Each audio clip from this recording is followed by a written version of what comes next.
কলকাতা বিমানবন্দরে মুখ্যমন্ত্রীর কপ্টারে বিভ্রাট। হেলিকপ্টারে যান্ত্রিক ত্রুটি ধরা পড়ায় ছাড়তে বিলম্ব। কোলাঘাটে অবতরণ করেছে মুখ্যমন্ত্রীর কপ্টার, সেখান থেকে সড়ক পথেই কেশপুরে যাচ্ছেন মুখ্যমন্ত্রী।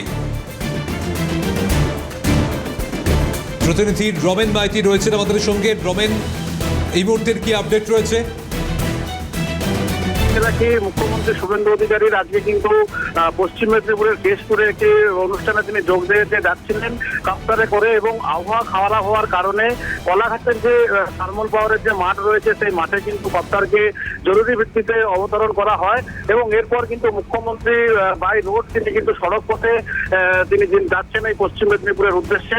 এবং যেটা জানা যাচ্ছে যে আবহাওয়া খারাপ এবং বৃষ্টিপাত প্রচুর বিশাল পরিমাণে হওয়ার কারণে কিন্তু এই কপ্টারকে জরুরি ভিত্তিতেই কোলাঘাটের যে মাঠ সেই মাঠে কিন্তু অবতরণ করা হয়েছে। ধন্যবাদ রমেন। কলকাতা বিমানবন্দরে মুখ্যমন্ত্রীর কপ্টারে বিভ্রাট। হেলিকপ্টারে যান্ত্রিক ত্রুটি ধরা পড়ে, যার কারণেই কপ্টার ছাড়তে বিলম্ব হয়। কোলাঘাটে এই মুহূর্তে অবতরণ করেছেন মুখ্যমন্ত্রী শুভেন্দু অধিকারী, সেখান থেকে সড়ক পথেই কেশপুরে যাচ্ছেন মুখ্যমন্ত্রী।